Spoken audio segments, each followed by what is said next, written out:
Small business cloud accounting software company Xero has more than 3.3 million subscribers around the world, and these small businesses are all dealing with similar economic challenges: inflation, interest rates and skills shortages. I sat down with the Chief Executive of Xero, Steve Vamos, a little earlier to get his insights into the sector.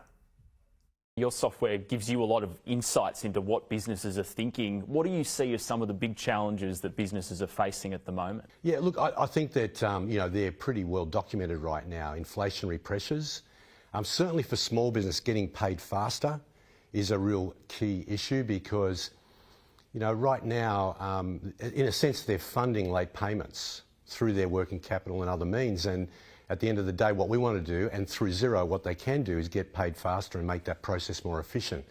So really managing cash flow is important. Getting access to people and staff is also another one of the things that many small businesses are challenged with right now. It is an interesting time, that's for sure. Do you think, how big a deal do you think skills shortages are for those small businesses?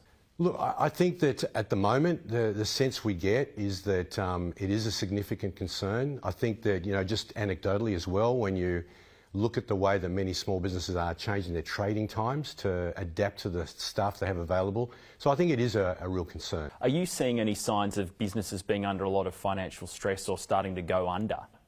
Yeah, look, at this stage, a little bit early in the cycle to see that. So I think not overwhelmingly at this point, but we obviously keep a close watch on that.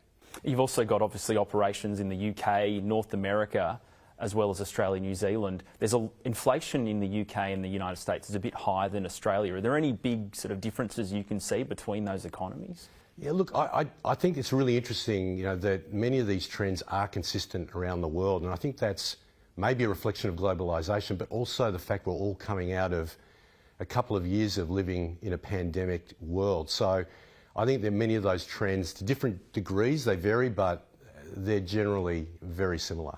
We saw the Reserve Bank lift interest rates in Australia this week.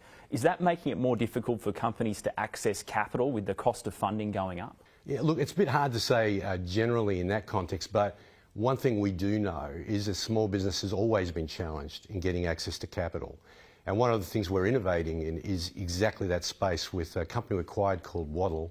We're looking at innovative ways to enable small businesses to get access to capital in a much more efficient way that wasn't possible before when they weren't using technologies like Xero.